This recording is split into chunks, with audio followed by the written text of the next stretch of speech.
Check out carmarshal.com. The link is in the description. They help support us. For today, and my opinion.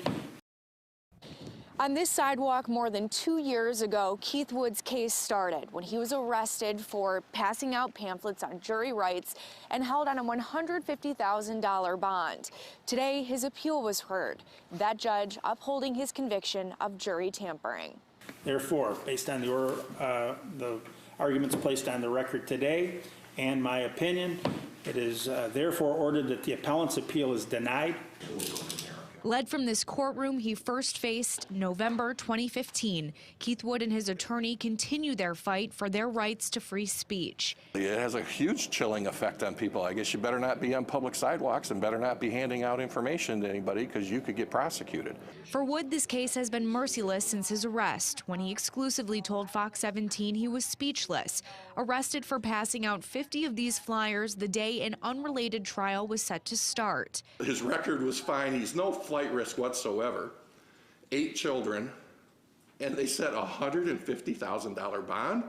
Your Honor, I think that speaks volumes to the government action here. Originally charged with a 5-year felony for obstructing justice, Wood went to trial for jury tampering. Yet during his trial, the defense tells the judge here during appeal they were barred from mentioning the fact that no jury was under oath that day Wood passed out the flyers. Of any kind of speech you can think of, the Supreme Court has repeatedly said speech in public areas and public sidewalks, public fora have the highest level of protection and therefore have the highest level of scrutiny.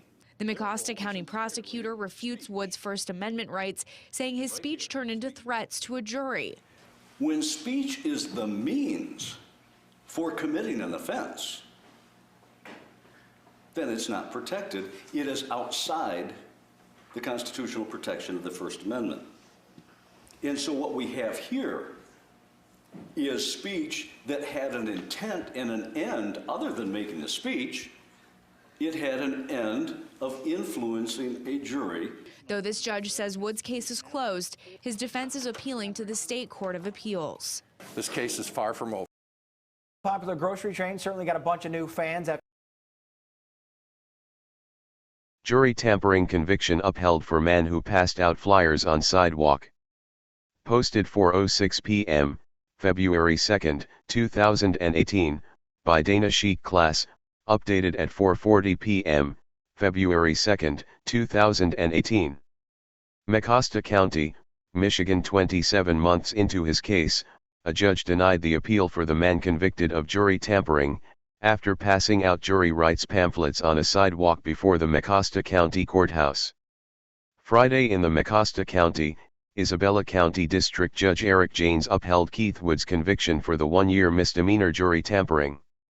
Wood was escorted in handcuffs from the courtroom he first faced November 24, 2015, after he says Mecosta County District Judge Peter Jakelvik ordered his arrest for passing out 50 fully informed jury association flyers.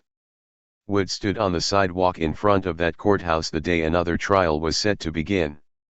For Wood, his case has been merciless from the start, when he exclusively spoke on camera with Fox 17 saying he was speechless after his 2015 arrest. Wood was initially charged with a 5-year felony for obstructing justice and jury tampering, then held on a $150,000 bond 2 days before Thanksgiving that year. Wood's record was fine, he's no flight risk whatsoever, 8 children, and they set $150,000 bond. Coleman said Friday in court. Your Honor, I think that speaks volumes to the government action here. It has a huge chilling effect on people, said David Coleman to Fox 17, Keith Wood's attorney, regarding this ruling. I guess you better not be on public sidewalks, and better not be handing out information to anybody, because you could get prosecuted. Coleman and Wood believe this case has dire implications for First Amendment rights, despite the fact they were barred from arguing free speech during Wood's trial last summer. Of any kind of speech you can think of, the Supreme Court has repeatedly said, speech in public areas and public sidewalks, public fora, have the highest level of protection and therefore have the highest level of scrutiny, Coleman argued Friday during oral arguments for their appeal. Mecosta County Prosecutor Brian Thide refutes Wood's First Amendment rights, and argued Wood's speech became threats to a jury. When speech is the means for committing an offense, then it's not protected, it is outside the constitutional protection of the First Amendment, Thide told Judge Janes on Friday. And so what we have here is speech that had an intent and an end other than making a speech, it had an end of influencing a jury. After his felony charge was dropped, Wood went to trial for jury tampering. However, his defense was also barred from mentioning the fact to their jury that no jurors were under oath the day Wood passed flyers out. That unrelated case, involving an Amish man and the Michigan Department of Environmental Quality, never went to trial. Though Judge Janes said Wood's case is closed Friday, Coleman says they will file an appeal and emergency stay with the Michigan Court of Appeals. This case is far from over, Coleman said. Thide was unavailable for comment but told Fox 17 justice was served. Family members of Wood tell Fox 17 they are heartbroken and shocked that his case went this far. Wood is serving his first of 8 consecutive weekends in jail, then 6 months probation and fines for jury tampering. Streaming until 7 p.m. A Mecosta County man is facing a 5-year felony for obstruction of justice after he says he was arrested for passing out flyers on jury rights to anyone who wanted one. Yeah, his attorney calls it outrageous. It was in court this morning for a pretrial conference when the defendant refused to take a plea deal. And Fox 17's Dana Chiklis joins us outside the Mecosta County Courthouse with the very latest tonight on the controversy. This is the sidewalk where Keith Wood tells me he stood just days ago passing out this flyer. It's authored by the Fully Informed Jury Association, talking about jury rights, specifically a juror's right to vote their conscience. Keith tells me he was speechless when he was arrested for passing out this piece of paper. Told me the bond, again, I was speechless. $150,000 bond for handing out a piece of paper on a public sidewalk, and speechless. Speechless after charging $15,000 on a credit card to post bond. Keith Wood says all he was doing was passing out this flyer on jury rights, standing on this sidewalk outside the Mecosta County Courthouse. There's so much good information in here. Keith faces jury tampering and obstruction of justice charges, a felony that could land him 5 years in prison. His attorney Dave Coleman says it's an attack on free speech. It's just a blatant, illegal, improper use of government power to squelch a person's constitutional rights to free speech. That's what this is. Keith's motivation here is informing people that they have the right as a juror to vote their conscience, something also known as jury nullification of law. Essentially, it's when a jury acquits a defendant despite evidence because they either believe the law is immoral or wrongfully applied. But since the late 1800s, many judges took it out of their jury instructions. And it's not illegal to fully inform jurors. It's just that judges don't do it anymore.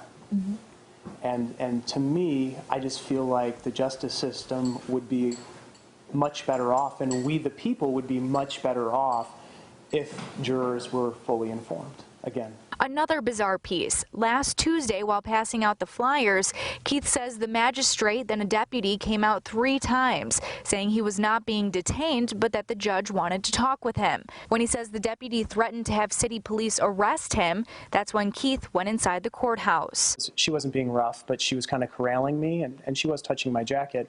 And so I asked her again, I said, "Am I being detained?" She goes, "No, you're not being detained." Judge Jack Levick came out of his chambers. He looked at me. He looked down the hall, didn't know who he was looking at, and then he looked back towards me and the deputy, and he said, "Arrest him for jury tampering." Keith refused to take a plea deal and is pushing to have his charges dropped. I truly believe in my heart of hearts I didn't do anything wrong. I didn't break the law, so they need to drop all of the charges against me. That's why there has to be pushback. And judges and prosecutors and people need to know you cannot squelch people's free speech rights like this and get away with it. You know, he didn't do anything wrong. There's nothing illegal here. You just heard the defense there saying this is a violation of freedom of speech. And now as for Keith, he's due back in court next week for his preliminary hearing. But I did reach out to the judge here who says he's not able to talk on an ongoing case. I just got done speaking with the county commissioner who says he's not ready to go on camera about this yet. And I did put in a call to the prosecutor's office. At this time, we have yet to hear back. For now, we're in Mecosta County. Dana Chiklis, Fox 17 News. Well, an organization in Florida asking for help this holiday season after they say there's a shortage of wreaths. Aaron Mesmer tells us how just one Christmas wreath can go. County, this is Charlotte County COPWATCH, and I wanted to explain what fair use is. You can use pieces of news articles if you're doing it for news reporting, you have commentary, and you're doing it for education purposes. So that's what fair use is, as you can see right here. Another reason why I wanted to make this video is to let you know I have just joined with Patreon. A nice thing with Patreon, I make no money on YouTube. They took the money away years ago, and so this is another way to give, and it's a nice thing too because you can give monthly. You can give $1, $5, $10, whatever. I do 4 to 5 hours a day on trying to wake the sheep up on how corrupt it is and different ways that you can fight the corruption. So Patreon is a way that you can do it, and then of course the old way is still there. Donate to Charlotte County COPWATCH with PayPal or credit card. So keep that in mind. 4 to 5 hours a day. I make no money, but the corruption happened to me and I'm sick of it, so I'm trying to wake people up. But my wife would love it if some, if we could get some help out there. There's 47,000 subscribers. Just think if each one of you subscribers just gave let's say, actually, yes, $1 a month. 47,000 subscribers gave $1 a month. That would be awesome. That's not going to happen. But anyways, that would be great if it did happen. But, do the math in your head. Just think about it. Like I said, 4 to 5 hours a day. I get no money from YouTube. YouTube has gone nuts. You can't do anything anymore. They're taking the money away everywhere. So these are a couple different ways that you can still help out with all this time that I put in. And as you know, I'm in a special situation where, at least I can do it. 4 to 5 hours a day. We have a cleaning company during the day. That's what allows me to do this, and we're debt free. So this is my hobby. I don't go fishing and all that other crap. I try to save the world. So help me out to make the wife happy, man. In fact, if you guys did give $1 a day, and there was 47,000 of you, and you did it, and each of you gave $1, and that was every month, oh my God, yes, I could quit. I could start suing them. Another idea too that we have is, if I got, some funds, we could actually contact everyone that has been ticketed and or arrested and put in jail and start sending them postcards to let them know we're here, and to see if everything went all right, and if it didn't, find out their story. So we could even do more investigations and more lawsuits. Lawsuits take money. So just think about that. 47,000 of you so far right now. $1 a day.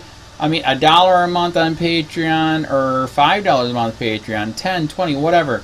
Just do the math in your head. Help out. This is a lot of work every single day. Thanks.